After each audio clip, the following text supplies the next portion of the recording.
The most painful part of being discarded by a narcissist is not that they leave.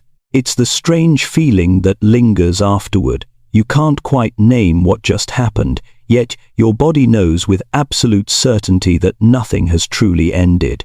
There is no goodbye that feels real, no clear stopping point where you can close the door and finally exhale.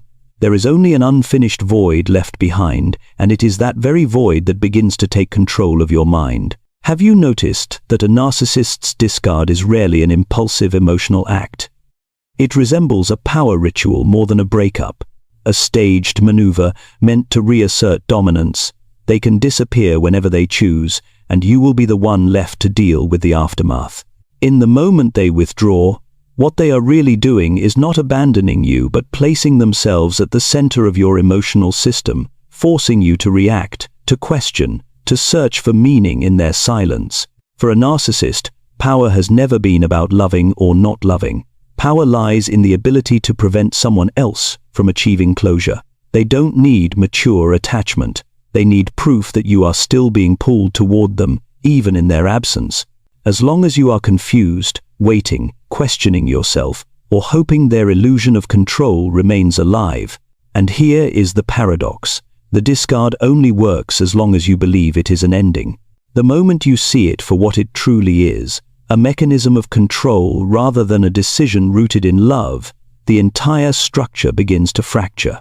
Because what the narcissist fears most is not losing you, but losing the ability to locate themselves within your mind and being forced to face the inner emptiness they have spent a lifetime trying to conceal with power. And it is precisely from the moment you begin to sense that this discard does not resemble a normal ending that we need to go one level deeper to see what the narcissist is actually doing, rather than what they want you to believe is happening. The most important thing to understand is this. A narcissist discard is not merely meant to hurt you. If pain were the only goal, there would be no need for prolonged ambiguity, no need for extended silence, no need for half-open doors that keep you suspended. The discard is a carefully constructed power ritual, designed with 3 hidden objectives, each one reshaping your psychological reality in their favor. The first objective is to redefine your value. In a single moment, you are shifted from being special, chosen, needed, to being invisible. Not because you changed, but because they require an identity shock. Psychological research on trauma shows that sudden, unexplained changes in emotional or relational status disrupt a person's sense of self more deeply than overt criticism. The human mind relies on continuity to maintain identity. When that continuity is abruptly severed, the result is not just pain, but disorientation, and disorientation is fertile ground for manipulation. The narcissist understands this instinctively, even if they never name it consciously. The second objective is to redefine the power structure. Who has the right to close the door? Who gets to disappear without explanation? Who is left waiting, guessing, and carrying the emotional aftermath alone? In the discard ritual, the narcissist positions themselves as the one who controls the rhythm, while you are forced into the role of the responder. In power psychology, the person who controls timing, not volume, holds dominance. The moment you are reacting to their silence, the balance has already shifted, even if no words are exchanged. The third and most sophisticated objective is to redefine memory itself. The ambiguity they leave behind is not an oversight, it is strategic. When there is no clear ending, your mind fills in the gaps. You begin to question your perceptions. Was I too sensitive? Did I misunderstand? Did they try in their own way? Research on memory reconstruction shows that memory is not a fixed recording but a constantly revised narrative. When the narcissist returns later, they do not need to erase the past, they only need to rewrite it, using the blind spots they deliberately created. And once you doubt your own memory, you are far more likely to accept theirs. This is why saying that narcissists discard to get a reaction is incomplete. Reaction is only the mechanism. The true objective is control over your psychological reality, who you are, who holds authority, and which story is considered true. Seen through this lens, a stark truth emerges. They do not want to end you. They want to end your autonomy over how you understand yourself and what you lived through. And once you grasp that the discard is a ritual of reality control rather than an emotional decision, you step into an entirely different position, no longer the one abandoned but the one finally seeing the structure that once held them captive. If you have ever wondered how a narcissist can speak the language of love, appear attached, even fear losing you, yet discard you coldly and return without remorse, the answer is not found in your emotions. It lies in their internal structure. A narcissist does not operate through mature love. They operate through what can be described as a supply matrix, a system entirely dependent on external human sources to maintain a sense of self. Imagine this matrix as an electrical grid. They do not generate power from within. They remain stable only as long as energy is continuously supplied from the outside. When you enter a relationship with them, you are not met as an autonomous human being. You are unconsciously plugged into the grid. Once connected, you are no longer seen as someone to love, but as a functional component within the system. This matrix consists of 4 layers, each exploiting a deeply human part of you, and because it feeds on your most compassionate qualities, it is difficult to recognize while you are inside it. Layer 1. Attention. This is the base layer. Narcissists need attention the way humans need oxygen. Your gaze, your concern, the fact that you think about them when they are absent, all of this confirms a fundamental belief: I exist, I matter. At this level, pain is not yet required. Reaction is not yet necessary. Attention alone is enough. But attention never remains sufficient. The system always demands more.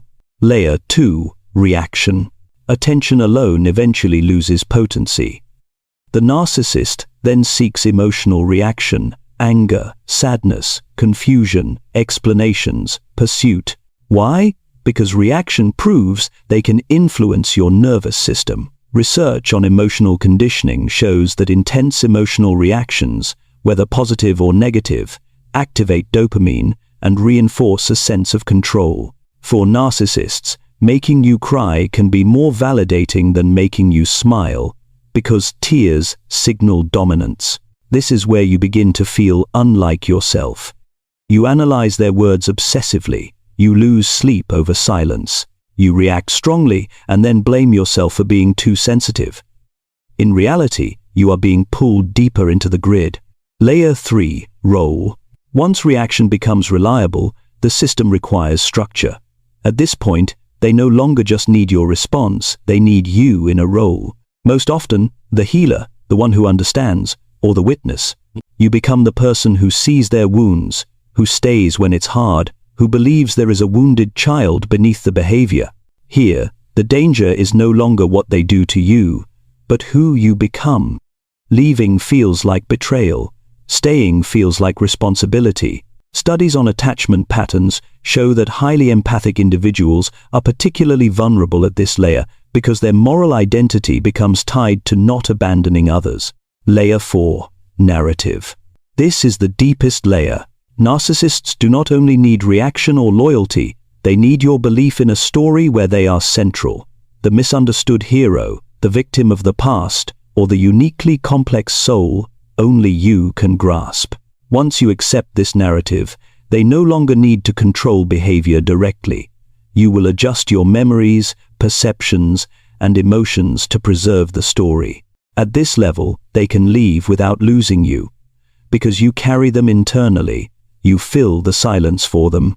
You soften your pain to keep the narrative intact. And this is the core truth. You are not weak for loving. You are not naive. You were assigned a role within a system designed to survive on your humanity. When they return after a discard, they do not return because they miss you as a person.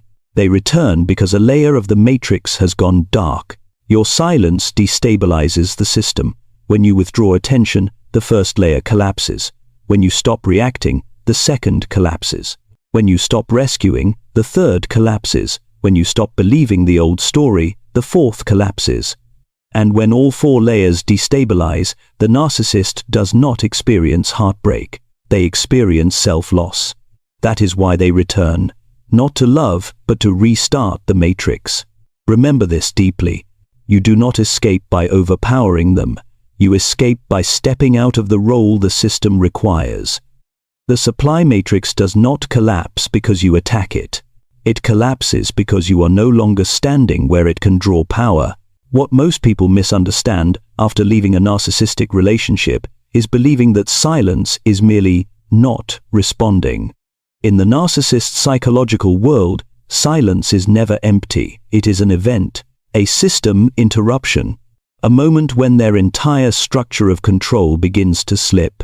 The core insight and what fundamentally differs from common explanations is this: narcissists do not live through connection, they live through prediction. They do not need you to stay because of deep emotional bonding. They need you to remain readable. As long as they can predict what you feel, how you will react, how deeply you hurt, they feel safe. Their relationships are not sustained by presence, but by the ability to locate you on their internal map. When you go truly silent, not silent to punish, not silent to provoke, but silent because you have withdrawn from the role, what they lose is not you. What they lose is the map. First, your silence removes data. Throughout the relationship, you were a continuous data stream: messages, emotions, questions, tears, explanations. All of it allowed them to calibrate their behavior and persona. They knew when to soften, when to withdraw, when to return, when to disappear. When you go silent, that data stream stops. And for a narcissist, no data means no control. They do not know what you think, how you feel, or whether they still occupy any space inside you. This uncertainty generates a specific kind of anxiety: control anxiety. Second, without signals, they cannot adjust their persona. A narcissist's persona is not fixed. It is constantly adjusted based on others' reactions. When you react, they know the performance is working. When you stop reacting, the feedback loop collapses. This triggers a deeper panic. If no one is reflecting me, who am I? This is not philosophical curiosity. It is a real identity crisis, because their self was never built internally. Most critically, without your emotional reflection, they lose proof of existence inside you. Narcissists need to be seen, not physically, but emotionally. Your pain, hope, longing, and confusion all served as evidence that they still existed in your inner world. When you offer no reaction, no explanation, no defense, that mirror disappears. At this point, a primitive fear emerges: the fear of non-existence. Neuroscience clarifies why silence has such impact. Narcissistic relationships often operate through intermittent reinforcement, unpredictable cycles of warmth and withdrawal that strongly activate dopamine, creating addiction-like attachment. When you withdraw into silence, both your brain and theirs enter a form of withdrawal. They are addicted to your reactions. And like all withdrawal states, the early phase involves agitation, panic, and frantic attempts to restore supply. Another crucial concept is the need for closure. The human brain hates unresolved endings and will attempt to complete the loop. Previously, you were pulled into resolving their silence. When you become silent, the roles reverse. They are now left suspended in ambiguity, a state they cannot tolerate because they lack healthy self-reflection. They return to force you to complete the loop for them.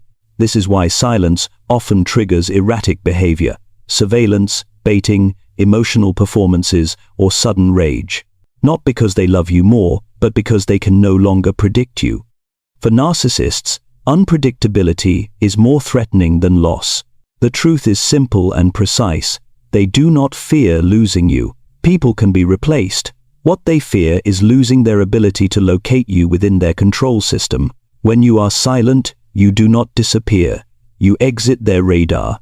And that is where their power ends. Once you understand that your silence makes them lose their internal map, the next truth becomes unavoidable. Narcissists do not return randomly. They do not come back because of a sudden emotional wave or genuine remorse. They return through technique. More precisely, through a sequence of unlocking moves repeated across relationships. Calling them unlocking moves rather than hoovering reveals their true nature. This is not an invitation to love, but a method of infiltration. Each move follows the same formula: bait, neural reflex, cost. If you only see the bait, it looks harmless. If you do not understand the neural reflex, you blame yourself for weakness. If you do not see the cost, you pay with the piece you just rebuilt. The goal here is not listing techniques, but helping you identify the move, stop at the right moment, and prevent the next one. Unlocking move 1, small signals, the harmless ping. The bait is minimal. A short message, an emoji, a casual check-in. Content is irrelevant. Presence is everything. The neural reflex triggered is the orienting response, a survival mechanism that directs attention to familiar signals. Neuroscience shows that cues linked to emotional tension release cycles activate dopamine even when neutral. The cost of responding is simple. You confirm the line is still open. Unlocking move 2, nostalgia, blurring pain with memory. Once the ping works, they introduce shared memories. A song, a place, a moment. The neural reflex is positivity bias in memory. Emotional memory research shows that the brain retains bonding memories while dulling pain over time. The cost is displacement from the present back into your former self. Unlocking move 3, victim card, activating rescue instincts. When memory fails, roles shift. Illness, loneliness, betrayal. The reflex triggered is automatic empathy, especially in those conditioned to be healers. Attachment studies show anxious or highly responsible individuals are especially vulnerable. The cost is stepping back into the rescuer role, instantly restoring the power imbalance. Unlocking move 4, fake growth, therapeutic language without change. The most deceptive move, they speak the language you wanted to hear, insight, therapy, self-awareness. The reflex is conditional hope. Behavioral change research shows declarations without consistent action have high relapse rates. The cost is betting your future on words rather than evidence. Unlocking move 5, pressure, blame, anger, emotional debt. When soft tactics fail, pressure escalates. Accusations, fairness demands, reminders of sacrifices. The reflex is ego defense, the need to be understood. Conflict studies show explanation-seeking traps people in endless engagement.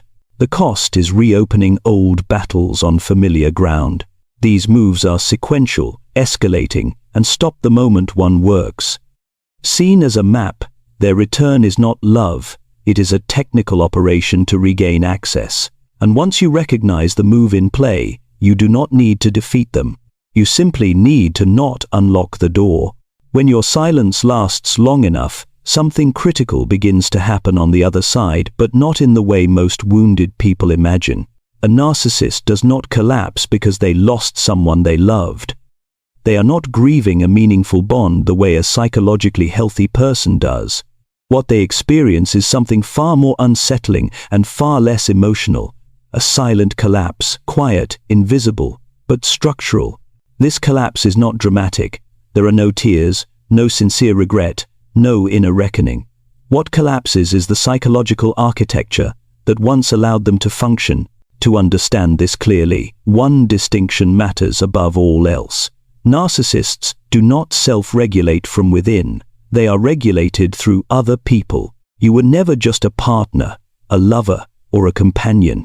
You were part of their emotional stabilization system.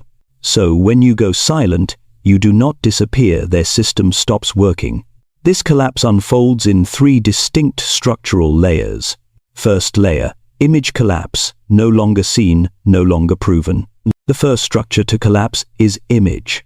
In narcissistic psychology, image is not decoration, it is load-bearing. Narcissists exist through being seen, validated, reacted to, and mirrored.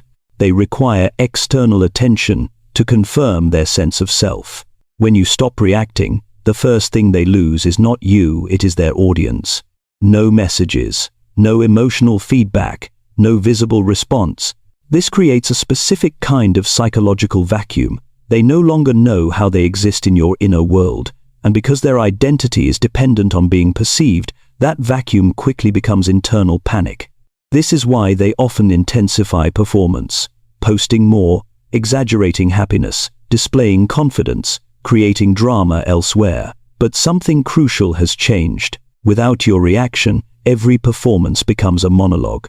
There is no feedback loop, and when a narcissist performs without reflection, they begin to feel themselves fading, not because you forgot them, but because they cannot exist without being mirrored. Second layer, control collapse. Tactics stop working. Once image can no longer be stabilized, the system shifts to the second layer, control. Narcissists do not control through force. They control through predictability. They rely on knowing exactly how you will react, how long you will stay silent, when you will break, what will pull you back. When you stop responding according to that script, their nervous system loses orientation. The moment they can no longer predict your behavior, they lose their sense of safety. Psychological research consistently shows that humans tolerate loss better than loss of control. For narcissists, this effect is extreme. Your silence removes their ability to forecast outcomes, and without prediction, anxiety spikes rapidly. This is why their behavior becomes erratic. One moment distant, the next provocative. One moment cold, the next intrusive. This is not emotional confusion, it is system failure. Each unanswered attempt removes another gear from their control mechanism. Third layer, identity collapse. No reflection, only emptiness. The final and deepest collapse is identity. When image validation fails and control mechanisms stop working, narcissists confront what they have avoided their entire lives: internal emptiness. They do not ask, "Why are you silent?" They begin to face a far more dangerous question. Who am I if no one reacts to me? Because their identity was never internally constructed, there is no answer. What emerges is not sadness, but existential void. Not heartbreak, but disintegration. This is why they often rush to find new supply. Not to replace you emotionally, but to escape that emptiness. Yet even with new attention, something remains broken. You once played a stabilizing role in their system. When you left silently, you did not damage them, you stopped holding them together. A silent collapse is not your victory and not their punishment. It is the natural consequence of a psychological structure that cannot stand on its own. They do not collapse because they loved you. They collapse because they lost the external mechanism that kept them regulated. Your silence did not destroy them.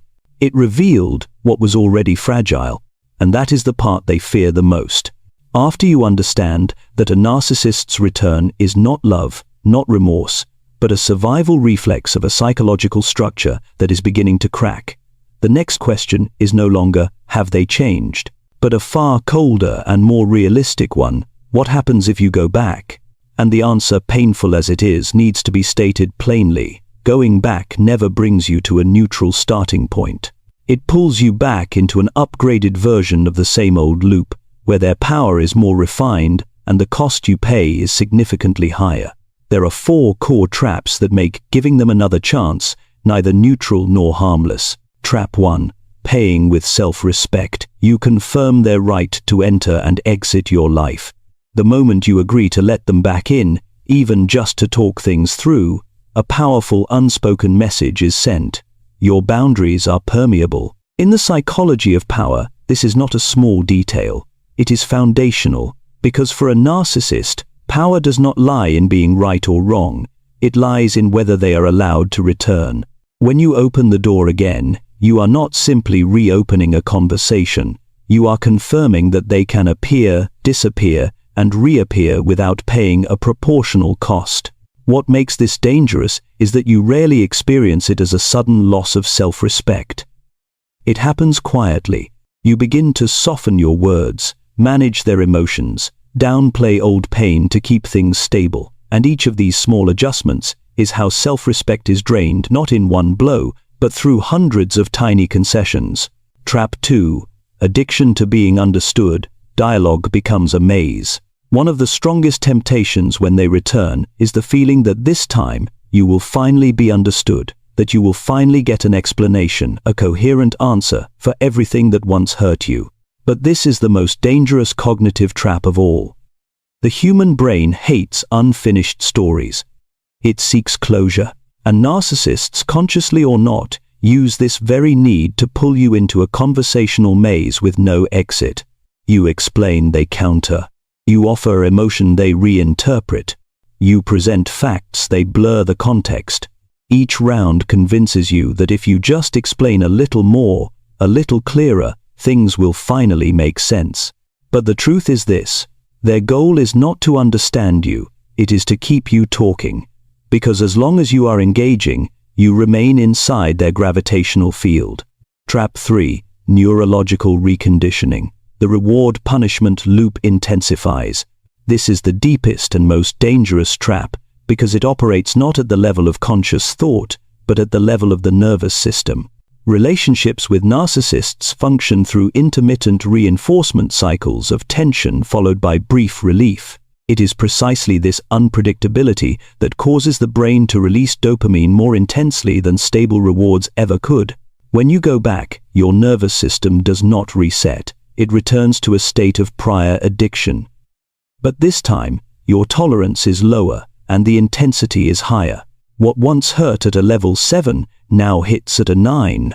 Silence, coldness, and emotional manipulation arrive faster, sharper, and with greater precision. This is why so many people say, the second time hurts more than the first. Not because you are weaker, but because your nervous system has been pulled into a stronger conditioning loop. Trap 4. Being locked back into the old role. The fixer, the endurer, the one who waits. Finally, when you go back, you do not return as a new person. In their system, you return to the same role. The fixer, the absorber, the one who understands, the one who waits. Even if you insist that you have changed, that you will no longer tolerate what you once did, the relational structure pulls you back into the same position. And every time you try to love differently, you unconsciously resume the same work, stabilizing, de-escalating, sacrificing your emotional truth to prevent collapse. The cold conclusion that must be stated clearly is this: going back is not a second chance. Mineta 18 Zinmust. It is round 1 upgraded, where they are more sophisticated and you burn out faster. After everything you now understand about narcissistic structure, a very real question often appears, usually at the most dangerous moment. What if this time they are truly different? That question is not naive. It comes from memory, from unfinished emotion, from the part of you that still wants to believe your pain had meaning. But if that question is answered emotionally, you will walk straight back into the same loop. What is needed instead is something entirely different. 3 thresholds measured by behavior, not words. These thresholds are not designed to judge whether they deserve you. They answer one single question: are they returning to build something new or to re-establish old power? And the most important truth is this: if even one threshold fails, the return is not love, it is a reset. Threshold 1. Responsibility. Do they take specific accountability without blame? This is the first threshold, and the one most narcissistic returns never pass. Real accountability is not, "I'm sorry I hurt you," or "I was going through a lot back then." Those statements sound mature, but they still avoid the core. True accountability requires 3 elements: specific, unilateral, and unconditional. Specific means naming the exact behaviors, lying, manipulation, abandonment, making you doubt your own reality, not vague mistakes, but clear acknowledgement of harm. Unilateral means they do not pull you into the equation. No, but you also know the relationship was stressful. No, I reacted because you went silent. Any shift toward you is avoidance. Unconditional means the apology is not a gateway back. They are not apologizing to be forgiven, to soften you, or to restart the relationship. They take responsibility even if you never return. If accountability comes with explanation, justification, or emotional expectation, this threshold has already failed. And if responsibility fails, nothing that follows matters, because they are returning to reduce guilt or stabilize ego, not to repair. Threshold 2. Consequences. Do they accept boundaries and loss of access? This threshold is colder, because it measures tolerance for loss. Love carries consequences. Real change accepts limits. If they claim to respect your need for space but continue texting, monitoring, demanding emotional closeness, or reacting negatively to distance, this is not respect, it is a power test. Someone returning for love accepts that they no longer have automatic access. They do not demand emotional intimacy. They do not become resentful when boundaries hold.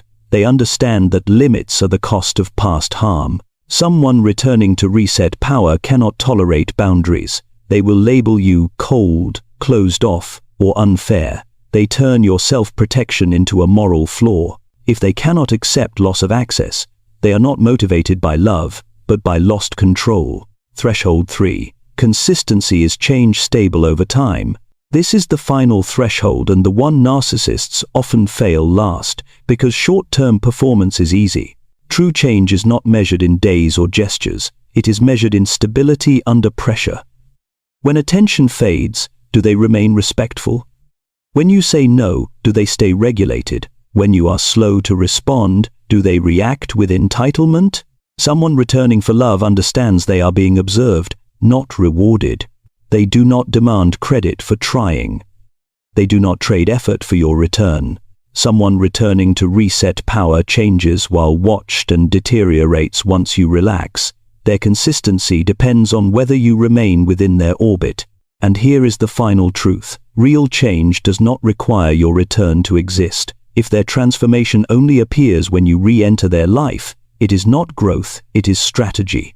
These thresholds are not for hope, they are for clarity. Fail one threshold, and you already have your answer. No need to wait for all three, no need for more evidence, no need to try again. Returning for love is rare. Returning to reset power is common. And most importantly, you do not need to prove they are harmful. You only need to ask one question: are they safe for your nervous system? If not, leaving is not loss. It is intelligence. After you have clearly seen the narcissistic return pattern, measured it against behavioral thresholds, and understood why returning only deepens the cycle, the final question is no longer, should I give another chance? But a far more difficult one. How do I truly exit? Exiting here is not about anger or dramatic severance. It is about closing access systematically, sustainably, and safely. This blueprint is not about punishment. It is about protecting your nervous system, cognition, and behavior from being pulled back. The blueprint has 3 levels. You do not need to perfect all 3 at once. But understand this: if one level is missing, the others will collapse. Nervous system level, reducing activation. The first level has nothing to do with willpower. It is biological. Narcissistic relationships operate through alternating activation and soothing, training your nervous system to crave the tension relief cycle. When they reach out, your body reacts before thought. If you try to reason while your nervous system is activated, you will lose. Closing access here means minimizing triggering signals. Muting or blocking is not immaturity, it is physiological intervention. You are preventing dopamine cortisol loops from refiring. If full blocking is not possible immediately, begin with muting, hiding stories, removing chat shortcuts. Anything that creates delay reduces reactivity. At the same time, restore basic rhythms: sleep, nutrition, gentle movement. This is foundational. When deprived, the brain seeks familiar regulation, and the narcissist becomes that familiar source. Walking, breathing, warm showers, morning light, all help shift your system from threat to safety. You cannot close psychological doors if your biology is still wide open. Cognitive level, changing the question. As activation subsides, the mind seeks meaning. This is where cognition matters. The narcissistic return often pulls you into a familiar question. Do they love me? This question is dangerous because it centers their feelings, not your safety. The blueprint demands a decisive shift. Change the question. Replace it with, what do they need from my reaction?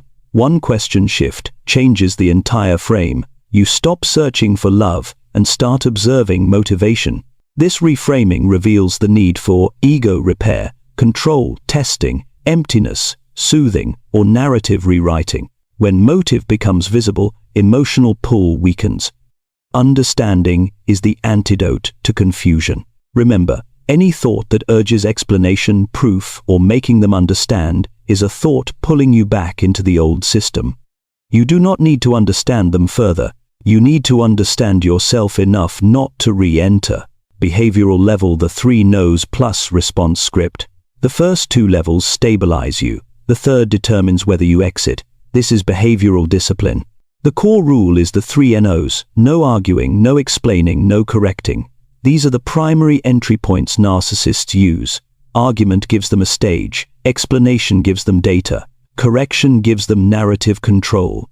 You need a prepared script so you do not react emotionally. The script is not to convince them, it is to protect you. A brief, neutral boundary statement or silence when appropriate. Silence is not a tactic, it is the absence of further engagement. Do not break your script to be polite. Ambiguous politeness is often interpreted as an open door. Clarity, consistency, and minimalism are safest. Expect discomfort initially.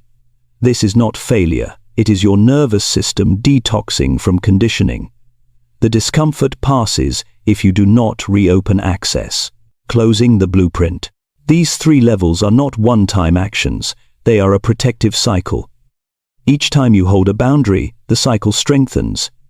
Each time you break it, the cycle weakens. But there is no permanent failure, only a return to discipline. Closing access does not make you cold, it makes you safe. Safety is the foundation of every healthy relationship you will build next. You do not need to defeat them, you only need to remove their access to your nervous system, cognition, and behavior. That is how you truly leave. If there is one essential truth to carry with you after everything we've unpacked, it is this: narcissists do not return because of love, and they do not return because of regret. They return because their internal system cannot remain stable once you withdraw from it. Their return is not a sign of transformation. It is a survival reflex of a psychological structure losing its anchor. We have moved, layer by layer. You have seen that the discard was never a true ending, but a power ritual meant to redefine reality. Who gets to disappear, and who is left holding questions. You have understood that supply is not an abstract idea, but a multi-layered system in which you were assigned a role to keep their ego functioning. You have also seen why your silence is not absence, but the moment they lose their internal map, lose prediction, lose control. More importantly, you have recognized the invasion techniques they use when they return not to love, but to reopen familiar access points inside you. And you have seen what happens when those access points remain closed. Not a dramatic heartbreak, but a quiet collapse of the structure they depended on to regulate themselves. So if you are asking, what do I do now? The answer is no longer found in analyzing them further. The answer lies in not stepping back into the cycle. The hard truth is this: going back is never neutral. Each return is not a fresh start, it is an upgraded version of the same loop, where their tactics are sharper and your nervous system is more depleted. The same 4 traps repeat. Self-respect is eroded, dialogue becomes addiction, neural conditioning deepens, and you are locked back into the old role, the fixer, the absorber, the one who waits. That is why the 3 practical thresholds are not tests of love, but tests of reality. Is responsibility taken without blame? Are consequences accepted without negotiation? Is change consistent over time, not days? If all 3 are not met through behavior, then any return is simply a reset of power. And when you truly enter the exit blueprint, the hardest part is not blocking or staying silent. The hardest part is tolerating discomfort without returning. Tolerating neural withdrawal, tolerating temporary emptiness, tolerating the loss of a familiar role. But it is precisely there that something shifts. You begin reclaiming your energy. You do not become cold, you become clear. You do not close your heart, you close doors that erased you. You do not lose anything. You regain your autonomy. If you have loved a narcissist, if you are in the hardest phase of silence, or if you are standing at the edge of one more chance, remember this: you do not need to win. You only need to stop stepping back into a system that survives by draining you. They return to find the old version of you, the one who still reacted, still hoped, still doubted. You remain silent, not to punish them, but to become someone new. And that is not selfish. That is maturity.